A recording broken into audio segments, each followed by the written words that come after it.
Yes, yes, yes. Bonjour, ladies and gentlemen. Aujourd'hui, j'ai le privilège de recevoir la styliste Christelle Yambo. Dans le fond, Christelle Yambo, c'est une amie à moi. Ça fait 2 ans qu'on se connaît. La première fois que j'ai rencontré Christelle, c'était sur le podium. C'est elle qui était sur le podium et nous, on était venus juste voir. Je ne sais pas si Christelle va se rappeler. C'était à la soirée Marions-nous. Oui. Marions-nous à Montréal. Donc aujourd'hui, j'ai le privilège de recevoir Christelle. En fait, Christelle, je te connais, tu m'as beaucoup impacté personnellement à cause de tes valeurs, à cause de ce que tu fais. Donc Christelle, c'est une jeune entrepreneuse, mais qui évolue beaucoup dans le domaine du stylisme. Raison pour laquelle j'ai choisi Christelle aujourd'hui pour qu'elle nous parle un peu de l'entrepreneuriat, spiritualité, discipline, vision et valeurs. Donc c'est à Christelle de développer les sujets comme bon l'assemble. Parce que moi je veux vraiment que Christelle ce soir tu puisses, je dis ce soir parce qu'il fait soir ici, je veux que Christelle puisse essayer un peu de nous inspirer des jeunes dames comme toi. Et Christelle, à toi la parole. Donc c'est toi la coach. Vas-y. Christelle, parle-nous de toi. Qui est Christelle Yambo? D'où vient Christelle Yambo? Donc, mariée, pas mariée. Sens-toi à l'aise, Christelle. Prochainement. Christelle Yambo, qui je suis, pour ceux qui ne me connaissent pas, bonjour à vous tous qui nous suivez. Moi, c'est Christelle Yambo. Je suis mannequin et je suis styliste aussi.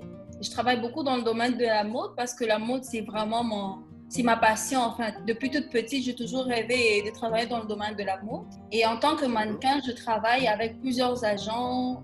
J'ai un portfolio en ligne. Vous pouvez aller voir mes photos. Si vous avez besoin d'une mannequin qui correspond à mon profil, vous pouvez m'avoir pour vos photoshoots publicitaires, pour vos photoshoots commerciaux et pour des tournages aussi des publicités. Je les fais aussi. Et en stylisme de mode, j'ai suivi une formation en stylisme de mode. J'ai un certificat en stylisme personnalisé et commercial. Et c'est dans ce domaine-là que je vais lancer ma propre entreprise pour pouvoir être styliste personnel des artistes et des personnalités publiques. Fait que Christelle Yambo est chrétienne. Malgré que je travaille dans le domaine de la mode, je suis chrétienne parce que pour moi, j'ai des valeurs et c'est vraiment très important pour moi de pouvoir les garder, de pouvoir toujours les conserver, quel que soit le domaine dans lequel nous travaillons. Et je ne suis pas mariée, je suis célibataire, mais je crois très prochainement je serai mariée. Amen! Amen! Donc, vous pouvez voir déjà que Christelle Yambo, c'est une femme impactante, une femme de feu. Vous voyez qu'elle parle toujours de sa foi. Et j'étais impacté. La première fois que j'ai rencontré Christelle, j'ai dit, Christelle, mais comment se fait-il que toi, tu es mannequin chrétienne? Comment ça fait? Comment est-ce que tu vis cette vie-là dans ton milieu chrétien et puis dans le milieu qu'on appelle professionnel? Parce que on sous-entend que tu fais face pas mal à beaucoup de critiques. Exactement. Comment tu vis ça? Parce que moi, la première fois, je dois te dire la vérité, la première fois que je t'ai rencontré, j'ai dit, cette dame-là, elle ne doit pas être sérieuse. Donc, j'ai eu des... Vous voyez? Mais comment tu vis ça? Comment tu vis ça? Est-ce que tu peux nous partager, en fait, comment tu vis ton travail, ta profession, styliste, et ta foi? Oui, c'est vraiment une très bonne question parce que toi, tu es mon ami, tu as eu à me connaître, puis à force de me côtoyer, tu as compris que tu avais juste des préjugés à mon égard, en fait. Et c'est la plupart des personnes, c'est l'erreur que la plupart de personnes font, en fait. Parce que quand ils regardent une personne, ils ont déjà des prérequis, ils ont déjà des préjugés concernant le domaine de la mode. Alors que le domaine de la mode, c'est comme un domaine comme tout autre, comme l'alimentation, comme l'industriel, c'est comme tout autre, c'est comme l'enseignement, c'est comme un domaine comme tout autre. C'est vrai que c'est un domaine où la chrétienté, les bonnes valeurs ne sont pas assez respectées, mais il faut savoir qui tu es premièrement. C'est la seule chose qui me permet de survivre dans ce domaine-là. Je sais qui je suis et à partir de mon identité, je peux me faire dire non facilement. Ça veut dire quoi? On me propose un contrat, qui ne cadre pas avec mes valeurs, je peux facilement dire non parce que je sais qui je suis. Et la plupart des personnes avec qui je travaille dans le domaine, ils sont même parfois étonnés de savoir que je suis chrétienne, que je vais à l'église.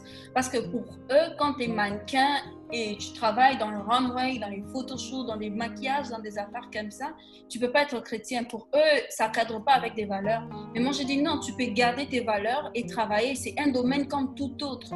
Il faut que les gens enlèvent dans leur tête ces préjugés qu'ils ont là sur des personnes qui travaillent dans le domaine de la mode. C'est vrai que c'est un domaine assez pervers. Je peux pas le nier. Je sais que c'est ça. Mais si tu sais qui tu es en Christ, si tu connais vraiment ton identité, tu vas pas te perdre là-dedans. L'important, c'est de connaître vraiment qui tu es pour pouvoir pas te perdre là-dedans. Wow, très inspirant. Mais comment est-ce que tu as fait pour passer à travers les critiques? Parce que, tu sais, le plus grand obstacle qu'on peut avoir, c'est notre environnement, c'est nos proches, tu sais. Comment est-ce que tu as démarré d'abord? Explique-nous un peu à quelques lignes comment tu as démarré, comment est-ce que tu t'es retrouvé? Parce que moi, je te considère comme une professionnelle. Parce que Oui. Faire des présentations à Marion, nous, ce n'est pas donné à tout le monde. Oui. Et je sais que tu as eu à travailler avec des grands photographes, donc, dont un que je connais même, il s'appelle, je crois, Jaché, je ne sais plus là. Parmi tes photographes, je sais que l'un que je connaissais même, c'est un professionnel. Donc, tu travailles vraiment avec des photographes très professionnels. Mais comment tu es rendu là? Ça s'est passé comment? Ben, premièrement, je peux dire que la seule chose qui m'a aidée, c'était juste ce courage. Parce que je suis congolaise d'origine. J'ai quitté mon pays en novembre 2016. Je suis arrivée ici. Et je ne connaissais personne, je ne connaissais pas le milieu, je ne savais pas comment ça se passait. Et pour me faire de la place, ça a été difficile. Mais avec moi, j'avais mon courage en fait. J'avais mon courage, puis j'avais ma curiosité. Je commençais à m'instruire, je commençais à aller frapper la porte des agents, je commençais à regarder sur Internet, je commençais à assister à des castings, je commençais à payer de l'argent pour faire des cours de démarche. Tout ça, c'est vraiment mon courage. C'est parce que ça brûlait en moi. J'avais une passion, j'avais un rêve. Et à côté de cela, j'ai mis mes peurs de côté parce que c'est quand tu connais personne, personne n'est là pour te pistonner, personne n'est là pour te booster. Il faut que tu te boostes toi-même. Et c'est un peu ça. Pour répondre à ta question concernant les critiques, oui, je suis passée à travers les critiques parce que je sais qui je suis. Je sais que ce que les gens pensent de moi, ce n'est pas ce que je suis. Souvent, les gens nous jugent par rapport à l'extérieur, mais je donne toujours comme à ces personnes-là le temps de me connaître s'ils veulent approfondir une relation avec moi. Parce que d'autres personnes, ils te voient de loin, ils te collent une étiquette et c'est ça en fait pour eux. Mais je ne suis pas ce qu'ils pensent que je suis Christelle Yambo. Alors, si une personne n'investit pas de son temps pour découvrir qui est Christelle Yambo, il ne va jamais découvrir la personne merveilleuse que je suis, tu comprends? En passant, je me rappelle la première fois que j'ai eu un meeting personnel avec Christelle Yambo. On a passé 6 heures de temps parce qu'on voulait travailler sur ton blog, tu te rappelles? Exactement, mon blog, oui. Et qu'est-ce qui est devenu ton blog? Comment je peux dire ça? Pour le moment, j'ai mis ça en stand-by. Comme je dis, je suis entrepreneur. Je vais lancer ma propre entreprise dans le domaine du stylisme, de mode, offrir mes services aux artistes et aux personnalités publiques. Et alors là, je suis en train de travailler dessus. Je suis en train de travailler sur mes valeurs. Je suis en train de travailler sur l'identité visuelle. En fait, je travaille sur mon plan d'affaires en tant que tel. Je suis juste en train de restructurer mon plan d'affaires pour mon entreprise. Alors, j'ai dû mettre mon blog en pause parce que je ne pouvais pas continuer si je n'avais pas des idées très claires de où est-ce que je m'en allais, en fait. Wow! Très impressionnant. Bon, Christelle Yambo, en fait, quel conseil tu peux donner à des jeunes comme toi qui peut-être ils ont un rêve d'émerger dans les domaines du stylisme, mais qui ont peur des critiques, qui ont peut-être peur que dans ces milieux-là, forcément, tu dois, comment dirais-je, marcher contre tes valeurs pour immerger. Quel conseil tu peux donner compte tenu aussi de ton expérience personnelle? Par rapport à mon expérience personnelle, je dis que dans le domaine du stylisme, ce qui marche beaucoup plus, c'est comment je peux dire, c'est la confiance que tu as en toi. Parce que tu dois te vendre. Une personne ne vient pas acheter tes services si toi, tu ne crois pas en toi. Les gens te regardent dans les yeux, ils regardent ce que tu fais, ils regardent comment tu parles de toi, ils regardent comment tu parles de ton rêve, de comment tu parles de ton entreprise, en fait. Alors, il faut que tu aies d'abord une forte confiance en toi. Et la confiance en soi, ça s'est bâti. C'est pas du jour au lendemain qu'on se réveille, qu'on a confiance en soi, non. Ça se bâtit. Et moi, tous les jours, tu rencontres des obstacles, tous les jours, tu rencontres des challenges. Et c'est au travers de ces challenges-là que tu bâtis ta confiance en toi. Et si tu as peur, tu restes chez toi en disant que non, quand je vais aller dans ce domaine-là, je vais me faire écraser. Quand je vais aller dans ce domaine-là, c'est pas un milieu sain pour moi. Alors, tu n'as pas ta place ici. Parce qu'il faut vraiment que tu aies confiance en toi. C'est vrai que les challenges arrivent, les combats arrivent, mais ces combats-là te permettent de monter à un autre niveau, en fait, de upgrade ta confiance en toi. Parce que si tu n'as pas la confiance en toi, tu n'iras nulle part dans ce domaine, en fait. Tu as dit quelque chose de très intéressant sur la confiance en soi. C'est quelque chose aussi, je parle beaucoup, parce que tu connais que moi, je suis... depuis qu'on se connaissait, tu sais que j'étais plus évangélique, tout ça, mais là, je donne beaucoup du coaching personnel sur la confiance en soi. Mais je pense que tu as beaucoup à nous apprendre sur la confiance en soi. Mais est-ce que tu as quelques 3-4 clés à nous donner pour qu'on puisse bâtir notre confiance en soi, exemple dans les domaines que toi tu es? Comment est-ce qu'on fait pour bâtir la confiance en soi? La première des choses, oui, parce que c'est une très bonne question parce que je travaille dans le domaine du style de vêtements et je peux vous dire que je travaille avec beaucoup de clientes qui ont besoin de paraître. Alors, c'est vrai, elles vont investir beaucoup d'argent pour acheter un vêtement qui coûte cher. Ils vont dépenser beaucoup d'argent pour acheter des chaussures, mais au final, les rendus n'est pas bon. Pourquoi? Parce que la personne met des vêtements chers, mais son intérieur est brisé. Alors, qu'est-ce que je donne comme conseil par rapport à la confiance en soi? La confiance en soi, c'est d'abord s'aimer soi-même. Tu sais, dans ce monde ici, si tu ne t'aimes pas, personne ne pourra t'aimer.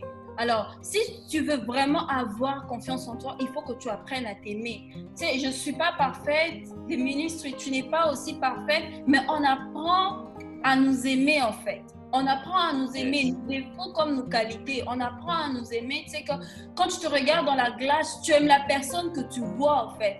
Que la personne ait un gros nez, grosse lèvres, courte de taille, grande, noire, blanche. Il faut que tu aimes d'abord cette personne-là. Et c'est la première chose qui peut constituer ta confiance en toi. C'est la première chose qui va te donner cette force mentale.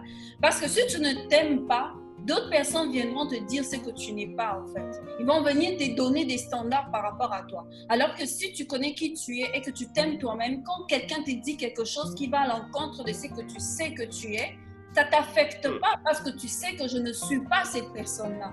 Tu vois un petit peu. Ça, c'est le premier point. Je disais, il faut s'aimer. Et la deuxième chose aussi, il faut se pardonner. Pourquoi je dis se pardonner? Parce que moi, j'ai eu ce problème-là. C'est pas que je ne m'aimais pas, je m'aimais beaucoup, mais j'avais, comment je peux dire, j'étais dure envers moi-même. Et cette chose venait affecter ma confiance en moi. Parce qu'on est humain, on commet tous des erreurs. Et moi, j'avais vraiment comme de la difficulté à me pardonner moi-même. J'étais perfectionniste, j'avais de la difficulté à me pardonner. C'était vraiment trop dur. Mais avec le temps, j'ai appris que je suis humaine. Je ne peux pas toujours être au top de ma forme. Je ne peux pas toujours faire toujours des bonnes choses. J'ai droit à l'erreur. J'ai compris que j'avais droit à l'erreur. Et à partir de ce moment-là, j'ai vu que ma confiance en moi a commencé à se construire d'une autre façon, est allée à un autre niveau parce que j'ai appris à me pardonner en fait. Parce que si tu ne te pardonnes pas, tu vas vivre dans la culpabilité. Et la culpabilité, ça baisse ton estime de toi-même. Yes. Alors, oui, et j'ai un troisième point que je vais ajouter par rapport à la confiance en soi. Vas-y. Bon, c'est un privilège de t'avoir, donc donne-nous toutes les clés. Yes. Oui. Je veux que tu impactes des filles comme toi, là, c'est fou, là. Oui. Je suis boostée. Oui, c'est ça, je disais, il faut s'aimer, il faut se pardonner et aussi, il faut s'accepter, en fait. Quand je dis s'accepter, s'aimer, c'est bien, mais il faut s'accepter. Il faut accepter qui on est. Il faut accepter que les gens nous rejettent. Il faut accepter que l'abandon existe. Il faut accepter qu'il y a certaines choses, il y a des pires choses par lesquelles nous devons passer pour arriver où est-ce qu'on veut aller. Il faut accepter ça. Mm. Il faut vraiment s'accepter tel qu'on est.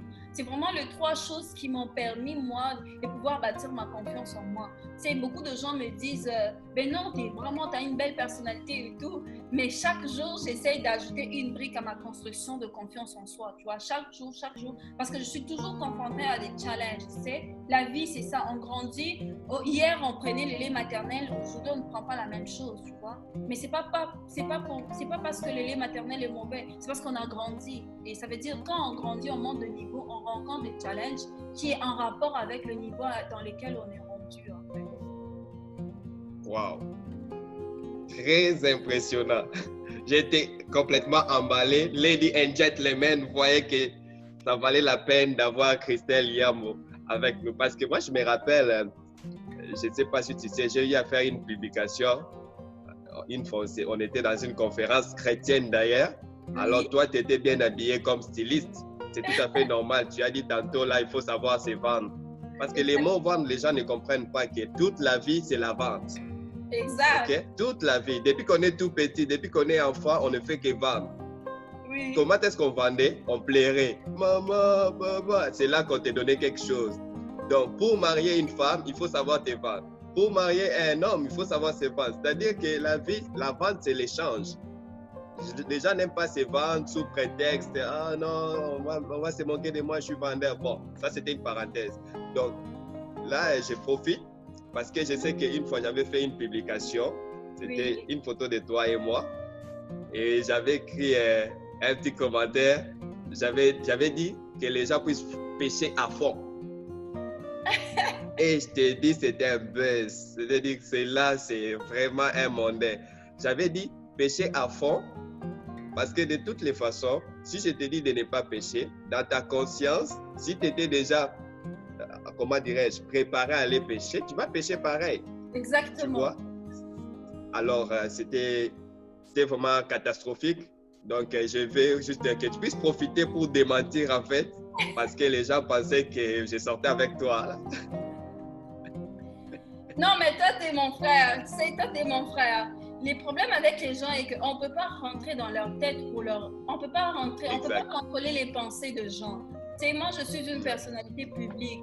Alors, parfois, je m'affiche avec des gens, parfois, je dois faire des photoshoots, même avec des inconnus, tu sais, c'est par rapport à un thème ou tout. Et pour moi, c'est facile de faire une photo. Une photo ne veut rien dire en soi. Ça veut rien dire en soi. Quand tu me vois avec Hans aujourd'hui, tu me vois avec une autre personne et un autre frère, ça ne veut rien dire en soi. Mais si toi et moi, on s'assoit puis on vous dit que Hans et Christelle sortent ensemble, là, ça va être quelque chose. Là, ils auront des preuves tangibles. Mais une photo en soi, moi qui travaille dans le domaine de la mode en tant que personnalité publique, ça ne veut rien dire en soi. Fait que là, je viens démentir toutes les personnes qui ont péché dans leur pensée. Donc, c'est ça. Donc, Christelle, comme vous pouvez déjà l'entendre, là, c'est une femme de beaucoup de valeurs. Beaucoup de valeurs. Vous savez, c'est pas facile d'émerger dans le domaine où elle est, mais elle reste sereine avec ses valeurs. Christelle, je vois qu'il reste 9 minutes. OK. 9 minutes pour clôturer notre interview. Je veux vraiment que tu puisses, comment dirais-je, nous donner quelques disciplines. C'est quoi ta routine chaque jour? C'est quoi ta routine en tant qu'entrepreneur? Parce que je sais que tu es une chrétienne, tu es styliste et entrepreneur. Comment est-ce que tu fais la gestion de ton temps? Parce que pour t'avoir sur interview, là, ce n'était pas aussi facile. Donc, je sais que tu as vraiment dégagé plein d'affaires pour me placer dans ton horaire. Mais comment est-ce que tu gères ton temps? Ou bien, quel conseil tu peux donner à des entrepreneuses comme toi en ce qui concerne la gestion du temps? Est-ce que tu peux nous parler un peu plus sur la gestion du temps? Oui, ben, pour parler de ma propre expérience, je dirais que pour pouvoir bien gérer son temps, il faut savoir où est-ce que tu t'en vas. Il faut avoir des priorités. C'est dans la vie, on peut tout faire. Même la Bible dit, tout m'est permis, mais tout ne m'est pas utile. Ça veut dire que tu peux tout faire. Il faut savoir ses priorités. Il faut savoir où est-ce que je m'en vais. Alors, par rapport à la gestion du temps, ça va vraiment avec des priorités. Et savoir respecter ses priorités. Toujours faire la liste des choses à faire. Telle chose, je fais ça. Avoir des objectifs à court terme. Tu fais quoi, les to-do list? Exactly, yeah, les to-do list, là, les choses à faire. Toujours avoir ça. Mais ces to-do list-là, c'est pas moi qui va faire à ta place, mais c'est à toi par rapport à tes priorités. C'est que, j'ai un objectif à court terme.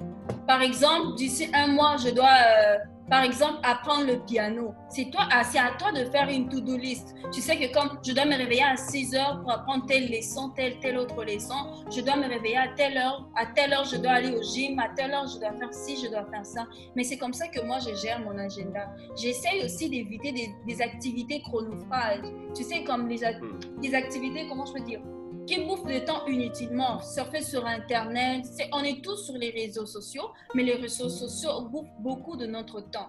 Mais il faut savoir éliminer certaines activités qui n'ont pas leur place d'être, qui ne nous construisent en rien en fait. C'est comme ça que moi, je gère vraiment mon temps et je suis un peu très catégorique sur ce point-là parce que je sais que je m'en vais quelque part, j'ai beaucoup d'objectifs et il faut aussi que je puisse gérer, tu sais, comme ma vie professionnelle, ma vie personnelle, ma vie familiale et ma maison aussi. Et tout ça, il faut vraiment qu'il y ait une certaine discipline, une certaine consistance dans tout ça. Sinon, on n'ira nulle part. S'il n'y a pas de discipline, il n'y aura nulle part. Wow, la discipline. Et puis, en plus de ça, je sais que toi, tu es une grande lectrice. Oui. Quels sont, ça va être très chaud cette question-là. Quels sont les livres que tu peux référer à des entrepreneuses en herbe comme toi? OK. Tes livres préférés dans les fonds. On veut entrer dans ton intimité, dans tes secrets, quoi. Comment je peux dire? Les livres... Oh my God! Ça me fait rire parce que... Mais il y a un livre que j'aime beaucoup, c'est Influence et manipulation de Robert Cialdini. Mais ces livres-là, c'est pas que ça t'apprend à manipuler les gens, non, ça t'apprend pas à manipuler. Ça t'apprend, comme nous, on est des personnalités publiques, alors ça nous apprend juste à utiliser notre position pour le mieux, pour le bien-être d'autres personnes, en fait. C'est juste ça t'apprend à influencer des personnes dans le bon. Mais les titres, c'est vraiment Influence et manipulation de Robert Cialdini. C'est les livres que j'aime beaucoup. Exactement, ces livres-là fait penser aussi à un livre, c'est Comment se faire des amis et influencer les gens. Je pense que c'est Napoléon Hill. Oui, Napoléon Hill. Oui, c'est ça. Puis, c'est ça, c'est un peu ça. Et puis en plus de cela, il y a la Bible. Oui, bien sûr. Puis la Bible, c'est quelque chose là, c'est un must. Moi, quand je me réveille, je lis la Bible avant de m'endormir, je lis la Bible tout le temps. Je ne peux pas, tu sais, comme je dois nourrir mon esprit là. Si je ne nourris pas mon esprit va faiblir. Et une fois que mon esprit va faiblir, je ne pourrai plus rien faire parce que ma chair va commencer Alors, Christelle Yambou, c'est quoi ton livre préféré dans la Bible? Parce que la Bible, je pense à 66 livres. Je ne sais pas, peut-être tu as lu tous les livres, mais c'est quoi ton livre préféré et pourquoi? Bon, disons que c'est les psaumes, parce que c'est les psaumes de David. Les psaumes sont écrits beaucoup plus par David. C'est vrai qu'il y a certaines parties, c'est pas David. Mais j'aime beaucoup les psaumes parce que ça parle de Dieu, ça parle de l'adoration, ça parle... En fait, David, c'est un adorateur. C'est un homme selon le cœur de Dieu. Et c'est pas pour rien que Dieu a dit qu'il était selon son cœur. Alors, quand David écrit, tu vois qu'il y a une certaine profondeur. Tu sens qu'il y a une certaine relation avec Dieu. Quand il dit « Mon âme loue l'Éternel », et n'oublie aucun de ses bienfaits. Tu vois, c'est un homme qui est abattu, mais qui donne quand même des ordres à son âme de louer l'Éternel et de n'oublier aucun de ses bienfaits. Tu comprends? Puis moi, je trouve que le psaume, c'est the best one. Les psaumes, c'est les meilleurs de la Bible. Parce que quand je lis ça, je sens une certaine profondeur. Merci. Moi, en passant, mon livre préféré, c'est les Proverbes. Oh! Parce que ça donne plus de sagesse. Parce que je ne sais pas si tu sais, le livre des Proverbes contient 31 chapitres. Oui. Ce qui veut dire que chaque jour, il y a un chapitre qui est adapté pour la vie de chaque jour. Ah, ça c'est bien, je ne savais pas. Mais tu sais quoi, moi je pensais que ton livre préféré serait le livre d'Esther. Parce que Esther, c'était une reine. Je ne sais pas si tu connais l'histoire de la reine Esther, mais elle a été élue comme styliste. Est-ce que tu peux commenter un peu ce livre-là parce qu'il me reste 3 minutes et je veux que tu puisses aussi faire la conclusion. Je passe 2 minutes max. Mais bon, s'il faut que je commente le livre d'Esther, je dirais que Esther, c'était une belle femme. Elle avait le style, elle avait une belle personnalité, mais ça ne s'arrêtait pas seulement de l'extérieur en fait. Elle avait non seulement la beauté extérieure, mais la beauté intérieure aussi. C'est ce qui a fait d'elle une reine. En fait, c'est juste ça, parce que beaucoup de personnes aujourd'hui investissent beaucoup d'argent pour avoir la beauté extérieure, mais elles oublient que la beauté intérieure compte tout autant plus que la beauté extérieure. Les gens sont attirés par l'extérieur, mais ce qui les retient vraiment, c'est la beauté intérieure. Alors, ce qui a retenu, ce qui a vraiment touché le cœur du roi, c'était pas seulement la beauté extérieure d'Esther, ce qui était vrai aussi, mais ce qui a retenu le cœur du roi, c'était aussi sa beauté intérieure. Fait que ce que je dirais aux autres femmes, s'il faut se référer au livre d'Esther, qu'elles doivent aussi mettre autant d'énergie à bâtir leur beauté intérieure que leur beauté extérieure. Wow! Merci beaucoup, Christelle, pour cette entrevue. Mais est-ce que tu as quelque chose de spécial pour Anscan de Ministry? Mais tu sais, ça fait combien de temps que tu connais Anscan de Ministry? Ça fait 2 ans, Anscan de Ministry. Mais essaie un peu de dire quelque chose là. Essaie un peu de maquiller au public. Mais tu es un homme, comment je peux dire? Tu es un homme selon le cœur de Dieu. Tu es toujours au service des gens. Tu es toujours au service, tu es toujours à l'écoute des gens. Tu es un homme vraiment très serviable et c'est ça un serviteur de Dieu. Tu sais être à l'écoute des gens, tu sais inspirer les gens, tu sais motiver les gens, qui est une bonne chose parce que tu sais, la vie nous décourage, hein, la vie nous abat, mais toi tu es là toujours à pousser les gens vers le haut. Tu es un grand influenceur, tu es un motivateur, tu es un leader et moi j'aime ça en tout cas. Merci beaucoup à Christelle. Je pense que merci vraiment, j'ai beaucoup apprécié. Plein succès à toi. Merci beaucoup à toi aussi. Yes, bye. Bye. Ici? De respecter timing. Et bien ici là. Yo, la championne. Bravo, bravo. C'est bon?